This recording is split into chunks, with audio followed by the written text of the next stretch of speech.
점소망의 새 아침이 밝았습니다. 2024년 8월 12일 월요일 새벽기도회를 시작하도록 하겠습니다. 다같이 찬송가 312장을 찬양하시겠습니다.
오늘 하나님께서 우리에게 주신 말씀은 예레미야 49장 7절에서 22절입니다.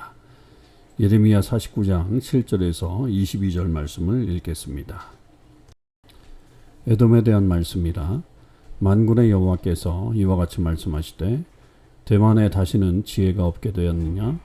명철한 자에게 책략이 끊어졌느냐? 그들의 지혜가 없어졌느냐? 드단 주민아 돌이켜 도망할지어다. 깊은 곳에 숨을지어다. 내가 에서의 재난을 그에게 닥치게 하여 그를 벌할 때가 이르게 하리로다. 포도를 거두는 자들이 내게 이르면 약간의 열매도 남기지 아니하겠고 밤에 도둑이 오면 그 욕심이 차기까지 멸하느니라. 그러나 내가 에서의 옷을 벗겨 그 숨은 곳이 드러나게 하였나니 그가 그 몸을 숨길 수 없을 것이라. 그 자손과 형제와 이웃이 멸망하였은즉 그가 없어졌느니라. 내 고아들을 버려도 내가 그들을 살리리라. 내 과부들은 나를 의지할 것이니라. 여호와께서 이와 같이 말씀하시니라. 보라, 술잔을 마시는 습관이 없는 자도 반드시 마시겠거든. 내가 형벌을 온전히 면하겠느냐? 면하지 못하리니 너는 반드시 마시리라. 여호와의 말씀이니라. 내가 나를 두고 맹세하노니 보스라가 놀램과 치욕거리와 황폐함과 저주거리가 될 것이요 그 모든 성읍이 영원히 황폐하리라 하시니라. 내가 여호와께로부터 오는 소식을 들었노라. 사절을 여러 나라 가운데 보내어 이르시되 너희는 모여와서 그를 치며 일어나서 싸우라. 보라, 내가 너를 여러 나라 가운데에서 작아지게 하였고 사람들 가운데에서 멸시를 받게 하였느니라. 바위 틈에 살며 산꼭대기를 점령한 자여 스스로 두려운 자인 줄로 여김과 내 마음의 교만이 너를 속였도다. 내가 독수리같이 보금자리를 높은 데에 지었을지라도 내가 그리로부터 너를 끌어내리리라. 이는 여호와의 말씀이니라. 에돔이 공포의 대상이 되리니 그리로 지나는 자마다 놀라며 그 모든 재앙으로 말미암아 탄식하리로다. 여호와께서 말씀하시니라. 소돔과 고모라와 그 이웃 성읍들이 멸망한 것 같이 거기에 사는 사람이 없으며 그 가운데 머물러 살 사람이 아무도 없으리라. 보라, 사자가 요단강의 깊은 숲에서 나타나듯이 그가 와서 견고한 처소를 칠 것이라. 내가 즉시 그들을 거기에서 쫓아내고 택한 자를 내가 그 위에 세우리니 나와 같은 자 누구며 나와 더불어 다툴 자 누구며 내 앞에 설 목자가 누구냐. 그런즉 에돔에 대한 여호와의 의도와 대만 주민에 대하여 결심하신 여호와의 계획을 들으라. 양떼 어린 것들을 그들이 반드시 끌고 다니며 괴롭히고 그 처소로 황폐하게 하지 않으랴. 그들이 넘어지는 소리에 땅이 진동하며 그가 부르짖는 소리는 홍해에 들리리라. 보라, 원수가 독수리같이 날아와서 그의 날개를 보스라 위에 펴는 그날에 에돔 용사의 마음이 진통하는 여인같이 되리라 하시니라.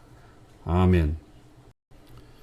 오늘도 이 새벽기도에 동참하는 우리 모든 참소망의 식구들과 또 하나님의 백성들 위해 주님의 크신 은혜와 사랑이 함께 하시기를 주님의 이름으로 축원을 드립니다. 새로운 한 주간이 또 시작되는 월요일입니다. 이번 한 주간도 하나님의 크신 은혜가 모든 우리 가정에 나타나길 원하고 하루하루 기쁘게 또 즐겁게 주의 은혜 안에 살아가실 수 있길 바랍니다. 오늘은 예레미야 49장 7절에서 22절의 말씀을 묵상하는데 이 본문은 에돔에 대한 하나님의 심판에 대한 선포입니다. 이 에돔은 에서의 후손이죠. 그래서 이 아브라함의 후손으로 결국 이 에서 가문의 그 후손으로 이어짐에도 불구하고 그러나 이들은 하나님을 믿기보다는 이방신을 섬기고 또 무엇보다도 이 하나님의 백성 이스라엘 백성들을 힘들게 만들었던 그런 백성들이었죠. 그래서 그들을 향한 하나님의 심판이 분명히 나타나게 됩니다.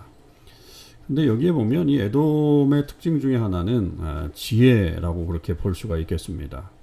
7절에 보면 만군의 여호와께서 이와 같이 말씀하시되 대만에 다시는 지혜가 없게 되었느냐 명철한 자에게 책략이 끊어졌느냐 그들의 지혜가 없어졌느냐라고 하면서 이 지혜를 탓하는 거죠. 그러니까 그들이 지혜 있다고 말하지만 결국 그 지혜가 자기들을 구원하는 게 아니라 오히려 자기들을 멸망하는 그런 모습으로 나타났다라고 하는 사실입니다. 대만 우리에게 좀 익숙한 그런 도시죠. 대만의 엘리바스, 욥기에 나오는 지혜자 중에 한 명이죠. 그러니까 욥처럼 그 지혜가 있었던 사람이었고 그 사람의 지혜가 또 욥을 힘들게 했던 것처럼 여기서도 보면 이들이 지혜가 있다고 하지만 결국 그 지혜가 스스로를 멸망시키게 하는 그런 쪽으로 가고 있다라고 하는 거죠. 그러니까 우리가 결국 이 온전한 지혜는 하나님을 경외하는 것이 지혜다라고 하는 것이 잠언서와 또 성경 전체에서 우리에게 말하고 있는 것을 생각해 본다면 참 지혜를 얻는 것이 무엇보다도 중요하고 우리가 이 세상에서 어떤 지혜를 가지고서 우리 스스로가 살아날 궁리를 해본다 할지라도 하나님께서 그것을 허락하시지 않으면 혹은 또 하나님께서 그것을 어리석게 만들면 아무것도 아니다라고 하는 것을 우리는 깨닫게 됩니다. 그래서 이 지혜로 스스로를 살아보려고 했지만 결국 그들에게 재난이 닥치게 된다. 그런 말씀이 주어지게 되죠. 또 하나는 이들에게 있어서는 상당히 그 자기 자신들을 아주 그 높이 평가하는 그런 일들이 있었던 것을 볼 수가 있습니다. 그래서 그 16절에도 보면 바위 틈에 살며 산꼭대기를 점령한 자요 스스로 두려운 자인 줄을 여김과 내 마음의 교만이 너를 속였도다. 내가 독수리같이 보금자리를 높은 데 지었을지라도 내가 그리로부터 너를 끌어내리리라. 참 하나님의 엄중한 심판의 말씀인 것을 볼 수가 있습니다. 그래서 이 에돔은 스스로가 나는 높은 데 거한다. 나는 괜찮다. 안전하다. 또 독수리같이 보금자리를 그렇게 높은 데 지어서 아무도 자기를 해하지 못할 것이다 라고 하는 생각을 가지고 있는 그런 존재라고 할지라도 하나님이 내가 그리로부터 너를 끌어내리자 말씀하셨습니다. 그러니까 인간의 어떤 그런 가장 높은 곳에 있다 할지라도 결국 하나님 위치죠. 하나님 보실 때는 아무것도 아닙니다. 그러니까 우리가 하늘에서 비행기를 타고 가다가 이렇게 땅을 보면 아무리 고층 건물이어도 아무리 뭐 높은 빌딩이어도 뭐 하늘에서 보면 거가 거죠. 그냥 비슷비슷합니다. 평지나 뭐 그런 건물이나 다 비슷비슷한 거죠. 그러니까 이게 하나님이 보시는 차원이라고 하는 겁니다. 이거 결국 우리의 그 마음 속에 뭐가 더 중요하냐라고 했을 때는 결국 하나님을 경외하는 것이 하나님이 가장 좋아하시는 것이다. 그것을 우리는 다시 한번 새겨야 되겠고 우리의 믿음을 지키는 것이 무엇보다도 중요한 것임을 우리는 다시 한번 기억해야 되겠습니다. 17절의 말씀은 참 두려운 말씀이죠. 에돔이 공포의 대상이 되리니 그리로 지나는 자마다 놀라며 그 모든 재앙으로 말미암아 탄식하리로다. 이거는 마치 어떤 공포의 샘플이 되는 거죠. 그러니까 에돔이 멸망하는 것을 보면서 사람들이 그것을 보며 탄식하고 한탄한다라고 하는 것입니다. 그럴 정도로 에돔의 멸망이 아주 심각하고 사람들에게 그런 어떤 그 영향력, 뭐 이건 뭐 좋은 영향력이보다는 하여튼 좋지 않은 어떤 가십거리를 넘어선 그런 공포의 대상으로 여겨지는 그런 멸망이 여기에 있고 여기에 이제 소돔과 고모라를 등장시키잖아요. 여러분 소돔과 고모라가 하나님의 그 유황불에 의해서 완전히 파괴된 것처럼 지금의 에돔도 그런 심판을 받게 될 것이다 라고 하는 것을 말하고 있죠. 그리고 19절 이하에서는 마치 사자가 요단강의 깊은 숲에서 나타나서 그가 와서 견고한 초소를 칠 것이다. 그럴 때에 누가 내 앞에 설 목자가 누구냐라고 하면서 그것을 막을 자가 없을 것이다 라고 하면서 하나님의 어떤 이 계획 그리고 또 하나님의 심판은 완벽하게 이루어질 것이다. 그리고 그 어떤 대가는 분명하게 확실하게 이루어진다라고 하는 것을 말씀하고 있는 것을 볼 수가 있습니다. 이런 에돔의 심판을 우리는 오늘도 기억하면서 결국 우리 안에 진정한 지혜는 무엇이냐라고 하는 것을 깨달아야 되겠죠. 신약에 와서 이 지혜는 결국 숨겨놓았던 하나님의 비밀입니다. 그 비밀은 예수 그리스도의 십자가죠. 그게 세상 사람들이 볼 때는 어리석은 것처럼 보였어도 결국 그것이 하나님의 지혜라고 하는 것을 분명하게 바울이 고린도전서에서 우리에게 말해주고 있죠.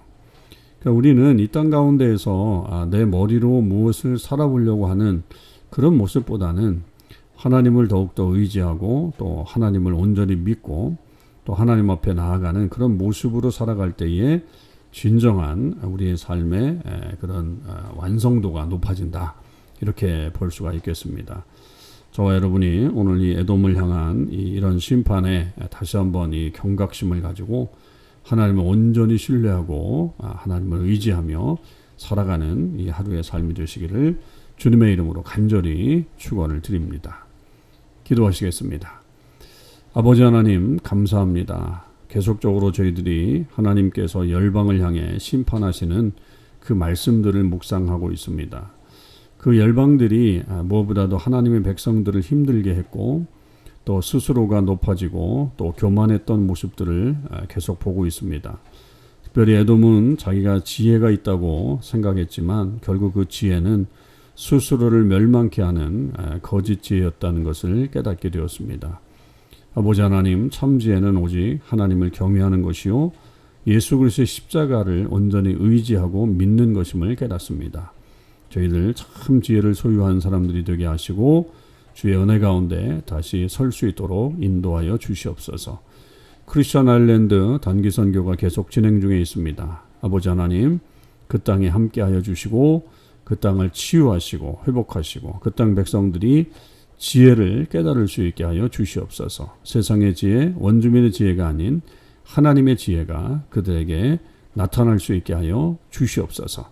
감사드립니다. 우리 주님 예수 그리스도의 이름으로 기도하옵나이다. 아멘. 성도 여러분, 오늘 하루도 주님의 은혜 안에서 승리의 삶을 사실 수 있기를 바랍니다.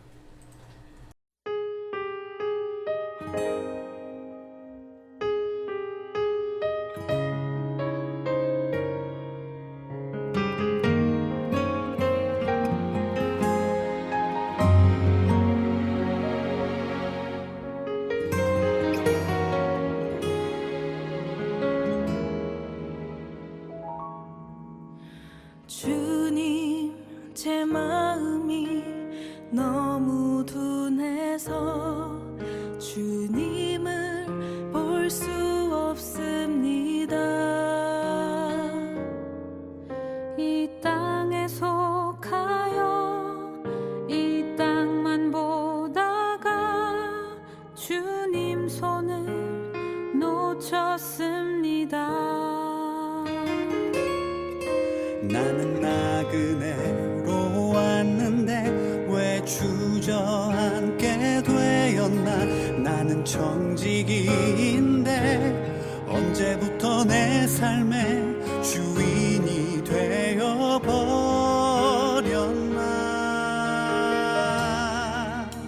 믿음이 없이는 기쁘시게 못하나니 고된 수고도 다 헛될 뿐이라. 믿음이 없어서 무너진 삶의 모든 자리에 다시 주님을 기다립니다.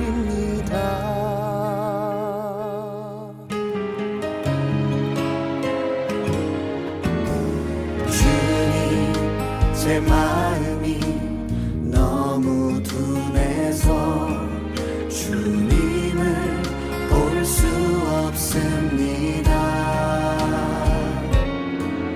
이 땅에 속하여 이 땅만 보다가 주님 손을 놓쳤습니다. 나는 나그네로 왔는데 왜 주저앉게 되었나. 나는 정직인데 언제부터 내 삶의 주인이 되어버렸나. 믿음이 없이는 기쁘시게 못하나니 고된 수고도 다 헛될 뿐이라. 믿음이 없어서 무너진 삶의 모든 자리에 다시 주님을 기다립니다. 믿음이 없이는 기쁘시게 못하나니 주를 찾는 자 반드시 만나리. 믿음이 없어서 무너진 삶의 모든 자리에 다시 주님을 기다립니다. 다시 주님을 기다립니다. 다시 주님을